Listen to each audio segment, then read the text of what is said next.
welcome back to Garden Studio.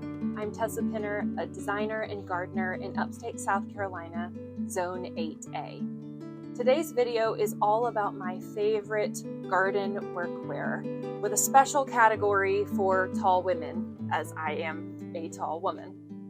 When I switched careers and started gardening pretty seriously about 7 years ago, I had to add a whole new category to my wardrobe. This is actually pretty typical for how I would dress on a standard day.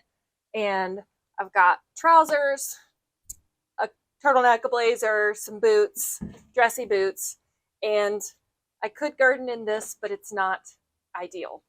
So whenever I would work out in the garden at first, I would look in my drawers for what is going to be comfortable enough to bend down in, that kind of thing. I ended up gardening in yoga pants and a lot of things that were not really what they were meant for. Over the past few years, I found what works really well, and it's very simple. Starting from the top, have hats. A huge principle of what I'm wearing in the garden is always sun protection, based on my climate here. In the winter, it's not such a big deal, but in the summer, I'm always thinking about really covering up. It's the opposite of beach vacation, stripped down. It's what can I wear to keep the sun off of me? So the first thing is a hat. This is a cheapo gardening hat that I got at Costco, and it served me very well. It's not precious. I don't care if it gets dirty. This is a little bit more breathable version from the boating company Tilly. I got this one actually for a boating trip.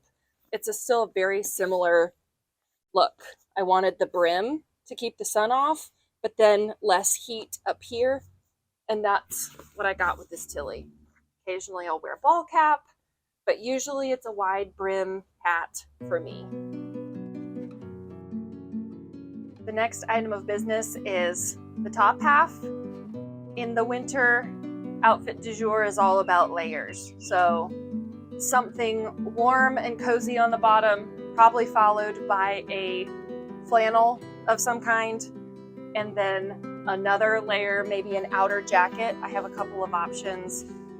Carhartt makes a good one. This is Carhartt. There's a company called Quince. One of my secret pro tips for tall women is wear men's clothes. If you want the long sleeves and just the freedom of movement for actual work, if you're a smaller size of person, that tip is not for you. But for a taller lady, I have raided my husband's closet. I have bought men's wear on purpose, and that can be not so much for the bottom half as much, but for the top, that can be a great way to go. This is men's. A couple of things in here are men's. Then in the summer, I have some mostly 100% cotton or linen.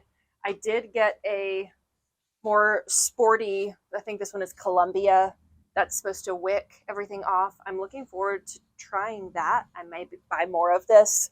But again, even in the summer, I'm probably going to wear long sleeves some of the time just to protect my arms from the sun. It's not all that attractive to have a really hard tan line anywhere. I don't think the garden is your time to get tan. That's just my personal opinion. But if you're out there to get tan, you're probably not doing it right. And you should get your tan some other way and cover up in the garden. I do have a couple of short sleeve options. I found quite a few things vintage or thrifted, again, because they used to make more clothes out of quality construction and all natural materials. So cotton tinsel is another good one that you can find a good bit of. Again, anything linen. Doesn't have to be for gardening, or go to Cabela's or go to an outdoor store and buy the things that are because you're supposed to be outside. That you're going to spend a fortune, and you're going to look like you came out of an ad for some kind of activewear, which that's not my aesthetic. I want to look like I could have been doing this 100 years ago and I would belong in the garden. Again, that's just my personal preference. Another note about texture, anything too fuzzy, you're going to catch on stuff. I have learned that the hard way. It's great to wear a woolly, in England they would say woolly jumper, a woolly sweater, but I usually like, even if I'm wearing a wool layer, to follow it up with a top coat. That this one is just a cotton canvas that's gonna, anything that wants to catch on it, catch in it, is just gonna brush right off. That's a pro tip for the top layer. I do have, I think both of these were thrifted, secondhand. It's nice to not have anything too incredibly precious that you're working in. In my area of the country, there's red mud, so inevitably these pants are actually the perfect segue to red mud because they are the color of actual red clay. And that's kind of the reason I bought them. I thought, oh, I can kneel with impunity. No one will ever see all the mud on my knees. So this pair of pants, and actually these pair of overalls, my favorite things probably are overalls for the bottom half, just because you can do anything in them and they're so comfortable.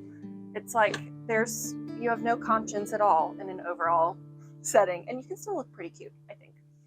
Duluth makes my favorite. They make them in talls.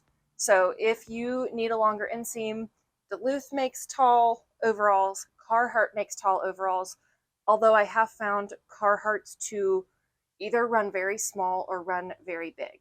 I had a couple pair of giant Carhartt overalls while I was very pregnant that I wore that were great because they were the size of a boat, and so was I.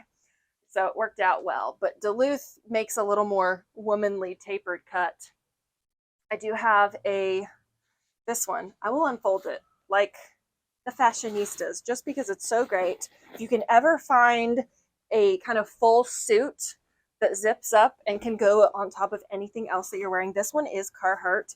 Unfortunately, they have discontinued it, but I think I will look and see if there's anything comparable that I can put a link to, because that is one of my very, very favorites. Did forget, in England, they know about what to wear for gardening, and this is a smock.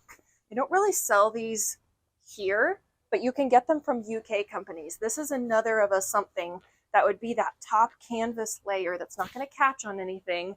It's made really oversized and generous with these huge reinforced pockets in the front that you can put your tools and all your little bits and bobs in. And you look very British while you're doing it, which is a plus. But you do have to order them from the UK. I got this one while I was over there, and I would like a couple more. Accessories. I know I started with the hats, which is really an accessory. Forgive me, I'm going backwards. Going back up. So anytime I end up wearing something that is not all the way up to the neck, I like a scarf because, again, it makes sure I don't get sunburnt on my neck. I've converted my husband to doing this in man style, so he wears man scarves, and they look really cute. So the ones I like to do are 100% cotton so that I can just wash them. I'm not going to do this with nice silk, fancy scarves or anything, but something that can just go here and cover up again. So sun and sun, when you're bending over, even if you're wearing a hat, you're getting a lot of sun on the back of your neck. A scarf can help. I do have this little gardening apron type thing, and it's been pretty useful. This one is Carhartt. You can get cuter ones out there that are more of a true apron. This one has an odd kind of strap around the back of your leg, Lara Croft Tomb Raider style. I don't usually do that bit, but it is nice to have something that you can wear. And if you're not in a smock or something with really sturdy pockets, you can have your little bits and pieces in there. I put a watch on here just because I bought this specifically for the time I was in horticulture school. It's a company called Wear, and it's a diving watch. Again, we robbed the menswear for this one. It's a men's diving watch that's just steel. This is a silicone band. I didn't want anything that looked too outdoors or sporty, that had fancy dials or lit up or did anything digital. I just wanted analog, and I can't mess it up. That was my biggest criteria. Can I break it? No thanks. I'm not gonna wear something that I can mess up in gardening. But I love knowing what the time is, not having to reference my phone for that. So I would highly recommend Wear. I haven't managed to break it, and it's been a couple years, so that's a win for me. Last is footwear.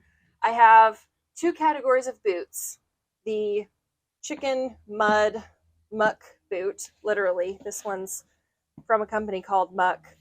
You can get these at a few different places, but I think having a really slide it on, you know you're going to tramp through and get it dirty, and then leave it at the door variety of boot, farm boot style, if you're really doing work outside, is nice. You're not going to go on a hike on these. They're not going to be comfortable to walk any sort of long distance, but they're great for the slip on, go do something messy, and then take them back off. I would recommend. My other long-standing favorites, you can see just how well loved and very dirty they are. I did not clean them, decided it would be authentic. This is really how well loved they are and how dirty. Are my Blundstones. I have had these for 5 years now, and they're still going strong. In fact, they're probably more comfortable just the longer they go on. I heard someone first describe them to me as your outdoor slippers. They're like your gardening slippers. And that sounds funny because they're boots, but they really are. They're so comfortable, and I'm hoping to get a couple more pairs. You can look for those on a resale site like Postmark. I would recommend getting a personal try on before you do a final sale kind of item, because the sizing is a little different than you're used to with it being made in Australia. So get your size right, and then you can shop secondhand for those as well. Gonna hold that. So to recap, my very best tips for women's gardening workwear. You can see I've acquired an accessory. He's very cute, but he doesn't help me get any work done. Is start with a hat, preferably with a wide brim to protect you from sun. Add a scarf, more sun protection. I like to go collared so that I don't get burnt on my collarbones. Natural materials, cotton, linen, tinsel, hemp, that kind of thing. Or if you find a brand of outerwear that's wicking, something like a fly fishing shirt can be great. You want to wear it?